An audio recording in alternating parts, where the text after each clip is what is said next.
Thanks for tuning in to another episode of All Things Entrepreneur. I'm Jessica Myers, your host. Errol J. Allen, the new kid on the block, your co-host. Yes. How you feeling today? Blessed and highly favored. How about yourself? Oh, I'm good. You had a pretty interesting week, right? Yeah. With some of your Airbnb properties. We're going to talk about story time in a second, yes, but we have a fabulous guest on the show. Let's do a quick introduction. Just tell us who you are real quickly. Hi, I'm Amy McCoy. I'm the broker owner of my hometown realty group and associate broker of Better Homes and Gardens Real Estate Metro Brokers in Douglasville. Awesome. Yes. That was a mouthful. A lot. But all in all, you are someone who impacts the community. Thank you. You work with political leaders, and you take that to the streets. Oh, absolutely. Can you give us a little background of like where that started and how, you went into that space? So once upon a time I was born, and because I really could take it that far back, right?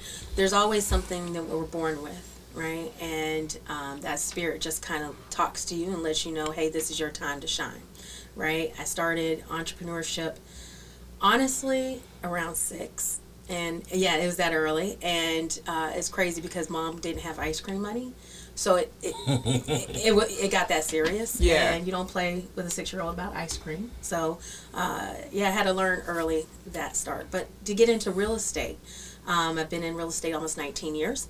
I used to be a drill sergeant at Metro State Prison, and when you see that type of cycle of repeat offenders, or even just kind of caught up in the system, I said this isn't the most effective way. Yeah, I can be as a boot camp instructor and all that, but I'm getting on the back end. How can we really get them on the front end? Well, it impacts on where someone lives, what's available in resources in their communities, and things of that sort. So I kind of found my passion while selling real estate, because then it was a little bit more apparent on how that system was created, right? And being knowledgeable and being educated enough to have been fortunate. My parents were military, so I lived overseas, and so that helped me seeing how communities that have thrived for centuries, and then you come to America, back to America, and it changes so much with the political side of things, that changes our education. It changes the financial institutions that are in the area. And I'm vegan, so I'm all about healthy food options. And so when you look at that, it all is derivative based on the houses in the area, the people that occupy them. Do they have actual ownership? Is there stakeholdership? And all that was exposed to me by the time I've got really involved in real estate. Not just as an agent selling homes, but once I started joining on boards and recognizing the political power that they have, it was like, oh, well, this is how we really can influence real change, and then make real change that people can really get back into investing in themselves, but then also in turn investing in the community so that others have those opportunities. So now that was a mouthful. Oh, wow. Yeah. But it's beautiful to see, because I think of all the people that I know that have been involved in real estate, I think you're the first person who's come at it from an angle of, I've been in the corrections. Let me go on the front side rather than the back side. So let me be proactive rather than reactive. Well, so I grew up in military housing. So government housing, family has kind of, my extended family has grown up in government housing, so you kind of see different sides of how government housing actually was, and who was maintaining that, who was really overseeing how it was maintained. And then the difference in military housing is those occupants were required to clean those stairwells, or they were required to cut that grass. They didn't have just some company come in and do it for you. So as an entrepreneur early in life, it was, let me clean the stairwells, let me clean all the lint traps in the laundromat, let me clean all the community space in each of the stairwells, and then I would just go collect donations from everyone that occupied that stairwell that benefited from what I was doing. And if I didn't get paid, hey, I gave it a hard effort. I might have missed your front door that time, but hey, you'll learn, right? Yeah. But then I got into where I started renting out DVDs, not DVDs, but VHSs, and Y'all may not even know what that is. You're like, what's how a young you are. VHS? You was Blockbuster before Blockbuster. I really was. I used to work at Blockbuster, so I know what it is. I mean, it was just trying to be innovative at that time. We used to only have one channel, so I had to kind of make it work. When people would send me a couple of tapes of Martin or whatever, well then, okay, well, hey, the neighbor, hey, I got this VHS tape. You pay me 5 Deutschmarks on Friday, and you keep it for the week. You know what I mean? It's the resourcefulness, because that's one of the things that we like to talk about. All things entrepreneur is how you can marry your transferable skills to get into entrepreneurship, because those are things, like you said, you've been doing ever since you were born. You're correct, right? So my question for you: you said you started off sweeping stuff, right? And now you're sitting on boards and all that stuff. What are some transferable skills that have carried from the beginning to now that you still lean on? That is a good question. Oh my God, I Yes. got excited on that one. I really did, because my parents were military, and so you had this kind of standard growing up. I come from a very biracial family, so then you have certain standards even within those type of cultures and things like that, what's expected of you. But then going all the way to being a drill sergeant at Metro State Prison. When they sent me off to Fort Leonard Wood to complete the academy, I was 19 years old, and so I was early enough. You know, I was. I would watch people who had been in these roles for 10, 20 years, and it's just like, okay, but what are we doing to make a difference? It just, that discipline instilled in me early enough that as I'm older, I know I don't want to clean stairwells. Like, I learned that. Just like you learn with the ice cream. That's You're right. like, there are some standards that we got to live by. That's and I've right. set them. And look, so the ice cream truck, the ice cream man isn't just, okay, here's your popsicle. This guy used to have this little spaghetti stringer and would kind of make this spaghetti. Like, it was like a full-on thing for his entrepreneurship. Like, it was just, and it was good. One thing I'm picking up is that you're driven, and whatever it is, like, you're driven to get the goal accomplished, whether it was the ice cream, whether, you know, it was the spaghetti, like, whatever the experience is. What is the next horizon? Like, what do you see, like, the next thing that you're chasing now? So, you know, I always tell people you could go through personality tests and figure out what kind of person you are. You know what I mean? And I do a lot of mirror time with myself. Like, I do have friends. Don't get me wrong. But I do mirror time with myself, because you really have to ask yourself these questions. What is it that you want? And being connected on boards, being in real estate, being in the streets and selling homes, for whether it's going to be to that first-time buyer, that seller, or even the investor that's overseas that really wants to come into the community and help reinvest in it, obviously to make a profit. What I see on the horizon is now that has changed to where I'm that person that I can now make that difference. I want to do more in community development, not just building one house, but really building communities so that we're not just looking at, oh man, who's the investor I can find to do this permanent placement housing because we have a homeless issue over here. Well, why do we have a homeless issue over here? Does it also stem from mental health? Does it also stem from lack of education? What was it? You know, you have to kind of look at where we are in that era. And it's just your constant evaluation to making sure that what your main goal is. I have my legacy projects, and that's really about how can I help someone get on their feet to thrive again. Yeah. And so if I can do that by helping influence policy, then that'll be that angle. If I can make sure they have shelter over their head for more than just a night, that's a step forward. So I'm always open to learning more how I can help someone else without losing the roof over my own head. Yeah. That's what it comes down to, because that is true entrepreneurship. You got to take some good with some bad, and so life be lifing sometimes. Oh, we talk about that all the time. Life be life, and so behind every great entrepreneur, there's always a great team that goes with it. So who are some key components that is in your operations that help you do the day to day and get to where you're trying to strive to go to next? So I've built a great team, my hometown realty group team, under the within the brokerage and the real estate office that I'm a participate in. So that helps me in terms of making sure that our marketing is there for our homes, making sure that we're getting those open houses, making sure that, you know, the marketing pieces are out there.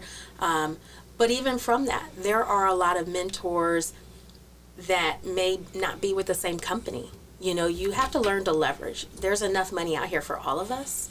And just because, Jessica, you may be building and developing houses, but doesn't mean I couldn't, right? Mm-hmm. But what if it is where we can collaborate more together so that we can build more of it? You know the math that messed me up growing up? When I read in the Bible, it said one can set aside 1,000. Mm-hmm.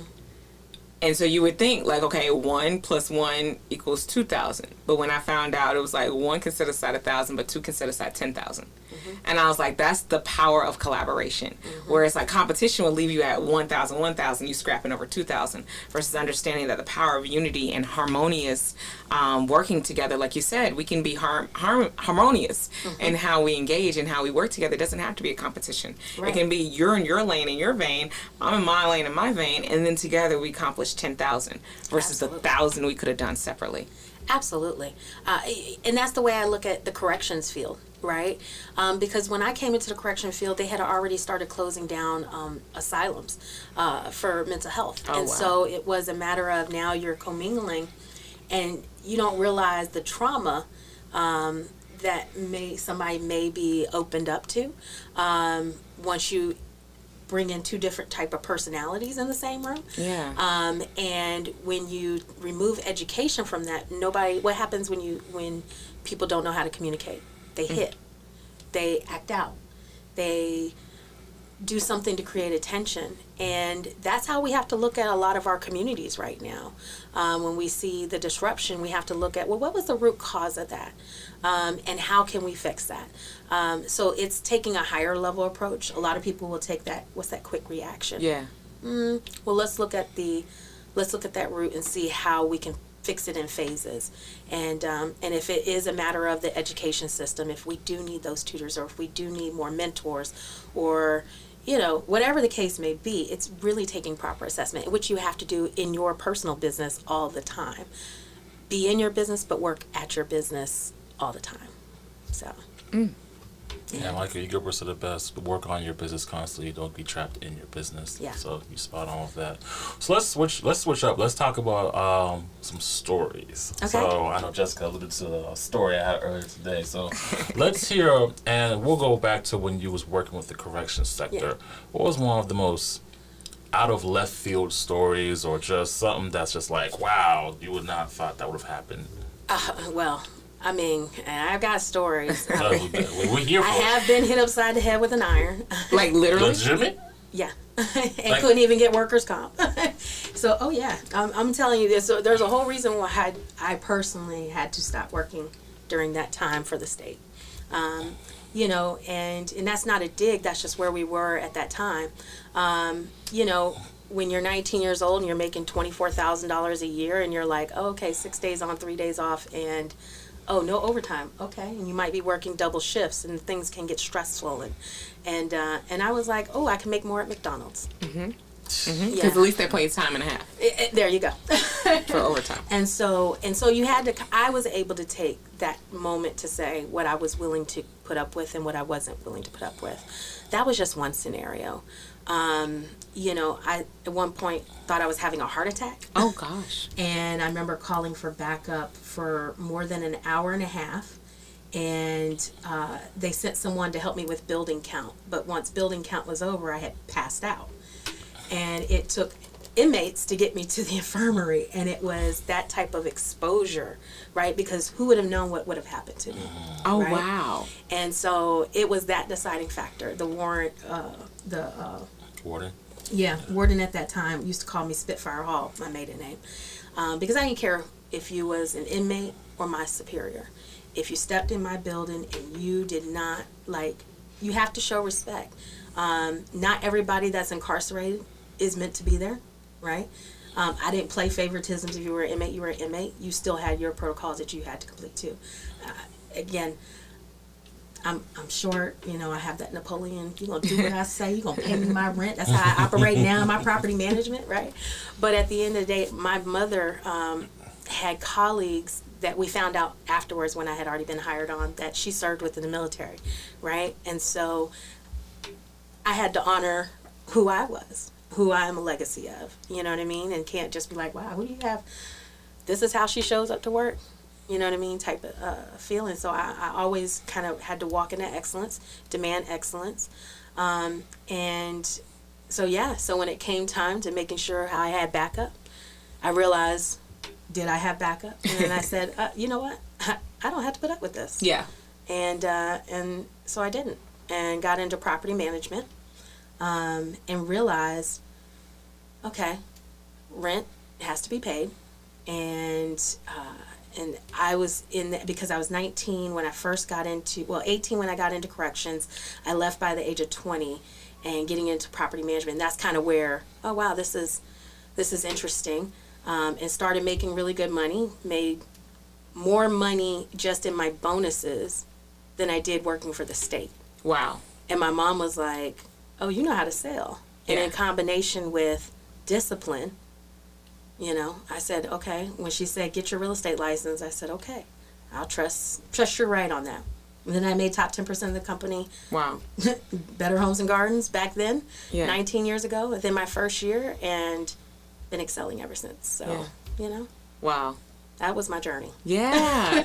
I mean, you talk about impact leader. That's what the theme that I see across everything. Because, most people lead like, I'm just trying to get the money and I'm just trying to go home. But like you said, you saw one perspective of how someone can live their life, and you're like, let me go change that through entrepreneurship. Let me change that through ownership, because even your shirt says, I'm a realtist. Black home ownership matters. Absolutely. Absolutely. And thank you for pointing them out. So I am a realtist member, and actually the office here in Atlanta is the original Realtist Board, incepted in 1939, and back when people of color weren't allowed to be realtors, and so now that we have made that change by that 1970 era, I'm excelling even in that realm. But with the Realtist Board, it feels great being surrounded by people that look like you, that think like you in terms of really wanting equitable change to happen for their community.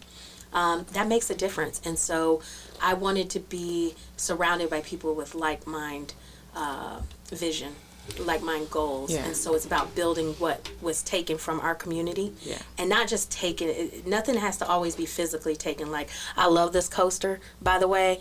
I'm not going to take it, but I like the concept, so I may take the idea, right? I may make something of that in another way, right?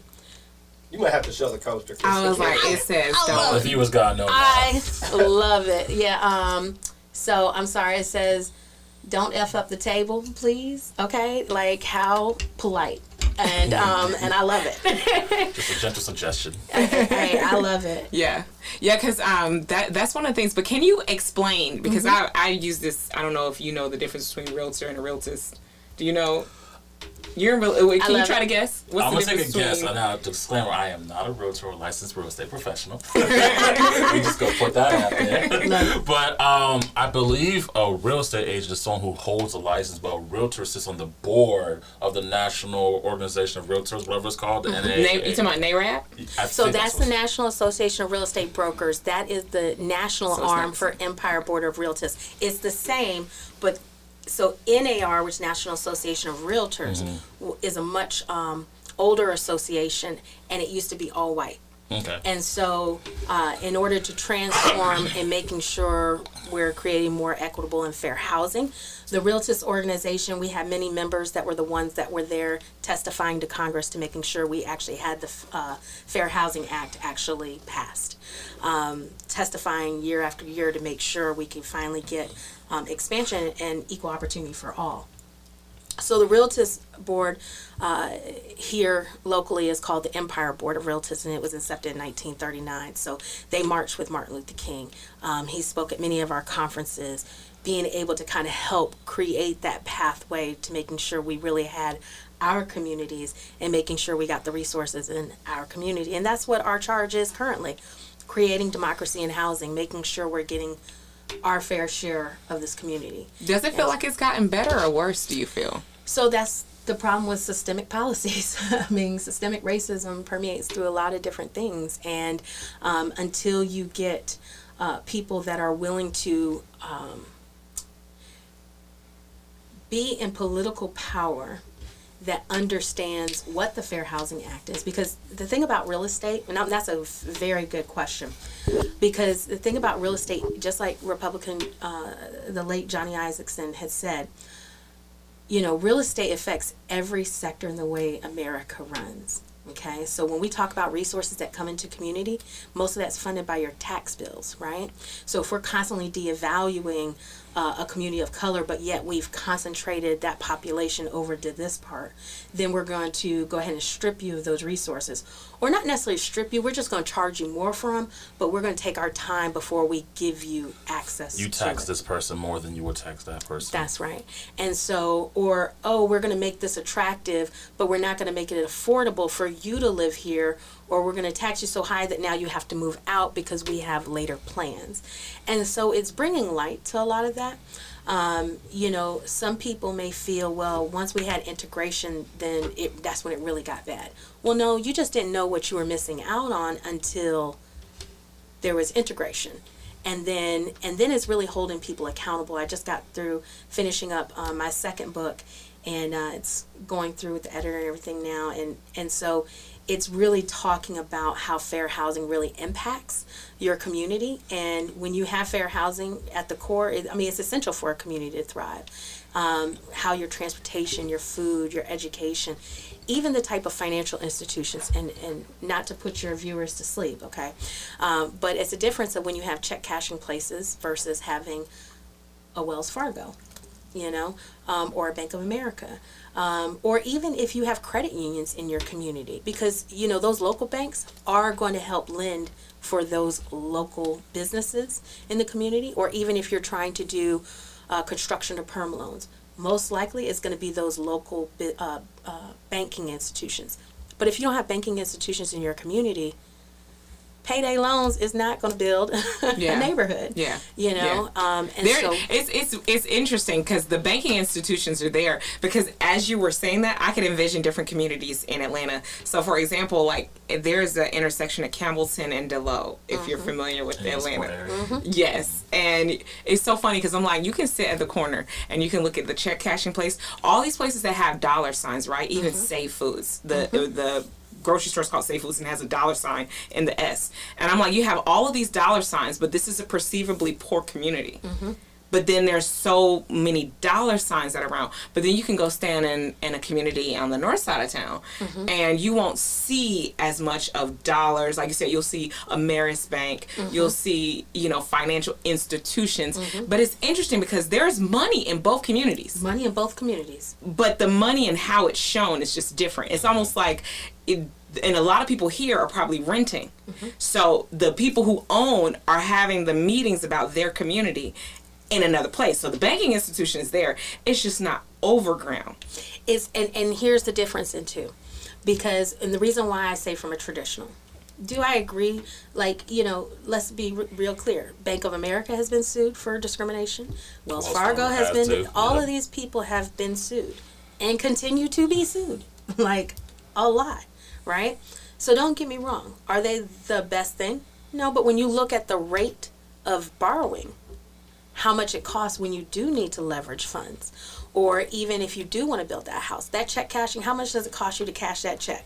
I don't know. I've never. Right, because we doing direct deposit. Yeah, I was like, something crazy, probably 7%. I don't know. Right. I mean, it could be a lot of money. But think at the same time, had they just had access to a regular bank account, or even been able to get that card. So it's supposed to be like the unbankable. And I guess but isn't that what crypto is coming to help, the unbankable? But who I guess we don't have to go down that wormhole. Well, no, because it's a big rabbit But hole. it's to help the unbankable people that, you know, it But decentralizes banking. Who learns really about that? Who is as educated about that? So that's people the don't irony. even know how to write checks, right? Yeah. Because, well, who's really writing checks? But there are companies that require checks, right? So it goes back into education. It goes back into the community ethos. That's why it's almost like literally a figure eight, where it's constantly like pouring in, because it's the education, the resources, but then it's the money, the investment, then it's the community and it's a cycle that continues to pour. Right. And that's why when you think about, those who want to get involved in real estate, one house at a time, when you start doing impact leadership, you're doing community and, multiple communities at one time, and thinking about planning for each of those. Right. So even to that, because what have we learned during COVID? You can do your work from home. Facts. Okay. Anything get disrupted. But let's look at the supply chain, right? So if we're doing this, right, but then we've made things inequitable or didn't allow more opportunity for others to be able to create those same pathways, right? Now we're stuck because we are waiting on this one company to ship things through, right? So if you have that one stop, if there's that hiccup in the chain, does it stop carrying the load? Well, we learned during the 2008 crash, when the real estate market crashed, that stopped a whole lot.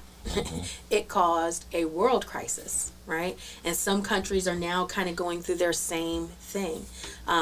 When America's doing great, there's other countries that are not. If all the countries are not, eventually America's going to see the back end of that too. So you have to look at how do we keep that ecosystem moving, Yeah. and Keep it flowing.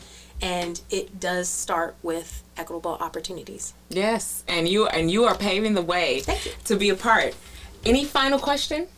No, I don't, but I actually did want to share because, you're talking about how systematic racism and people haven't been impacted on the housing level. And of course, when you hear about it, you see it on the news, like, wow, you would never think that would happen to you. But I personally had this happen to me this year. Really? Yeah, crazy, Love to right? hear it. So, I'm fixing up a house. Okay. I got all fixed up, and then we went to go refinance it, and I was going to get it appraised. So, the appraisal came in at $330,000. This house is a $400,000 house. The appraisal came in at $330,000. I portrayed myself as the owner when the appraiser showed up, right? Why you do that? But, Why you do? So now, on the flip side, I have a co-partner on this particular property, and his name is, and you can't tell what race his name is. So when we challenged that appraisal, and they didn't bump it up not a dollar. So we then hired another appraiser company, had them appraise the same property. I still personally met the guy, or the appraiser that came out. But this time I told him I'm the property manager, my partner's out of town, he's the owner, Guess what the value was? No. Let me guess, the 400,000. $380,000. Yeah. I did a news on WSB TV last year this time, and then it re-aired again in January for my community. So I'm even in this business, and have been doing it for a number of years. But when I lost my fiance at the beginning of COVID, it got to a point where I'm getting depressed in this house, and now I feel like I need to sell. And when the appraiser came, and she's like, how do you feel like you got this value? Well, besides getting multiple offers, ma'am, I've sold this house, this house, this house, this house, and this house, all in this neighborhood. So I'm very well versed of what this home would be worth. It still came in low. And I wind up spending more for my 2-bedroom house, which was literally diagonal across from my old house, which was a 4-bedroom, 3-bath, and I bought a 2-bedroom, 2.5-bath. I wound up spending $400 for that, and only could get $340 for my 4-bedroom, and it was a much bigger house. Now it was a difference of when a white person was selling it, and then there was me selling it. And so in that news report, we were able to show how there was a mixed race couple who had also lost $75,000 in their value, and a 100% black couple that lost $138,000. And what we did is we substitute removing a lot of the pictures, a lot of the belongings, and had a white counterpart stand in, another neighbor, and we're thankful for him doing it. And when they were able to see the difference. But I was able to showcase that with a friend now with the Brookings Institute, and that helped create the PAVE task force that went to the White House. That's another way we're trying to combat appraisal biases. That's one thing the Realtors organization is very firm on as well, is helping to combat that. So there are a lot of organizations that are stepping up to help in that fight, because you as a homeowner, or even as an investor, making sure that the value is in the community.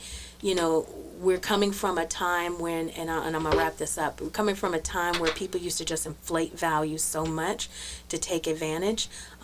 We saw during the last financial crisis, and now we're trying to make sure that doesn't happen.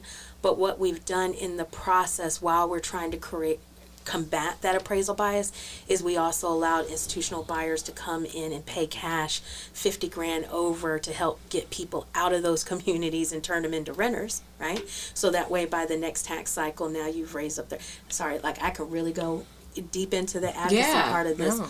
But even to that, now that those tax bills have more than doubled because that value increased so much, now they'll be taking their swoop back through that neighborhood again, right? Yeah. Because now people are at that point that now they can't afford.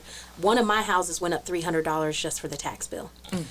So that made a difference on the return of investment for having that tenant in the property. Because now I have to look at how do I make that up when it's time to renew her lease. Do I jack that rent up on $300? Well, I have to look at it as, okay, well, if I jack it up $300, is she going to move? Yeah. Do I have to spend more money? So then now it's the risk balance. So it's a lot of factors, that come into it, and that's what it's understanding chess, not checkers. It's understanding that it's a larger, because what you went into was really like the game. Be like we're used to cool. We started out as wholesalers, so we're just like moving the pawns. Yeah. But what you're speaking to is like how to play the game and the rules of engagement. So thank you so much for joining us today. It's been very enlightening. What did you learn out of today? I mean, aside from the atrocities of being in the the state system and not having that support, I learned a lot about community development and impact. That's what I learned. And now it's more of being on the political side of things, not just like physically being in the field the actual development and the actual fulfillment of building these houses is one thing, but sitting on the board and being in those rooms, that's going to get further reach and impact. So proximity to power and decision making. That is one of the things that you shared with me today. How can people reach you and stay in touch? So you can always get to me through theamymccoy.com. Yes, theamymccoy.com. That's 2 C's. Yep, TheAmyMcCoy.com. I almost didn't remember how to spell my name. But yes, you can always reach me even at 404-933-8842 or Amy ATL Homes. Hey, thank you for joining us, and thank you for tuning in for another episode of All Things Entrepreneur. I've been your host, Jessica Myers. And Errol J. Allen, new kid. Stay tuned. As always, you got it. Let's get it. Let's go.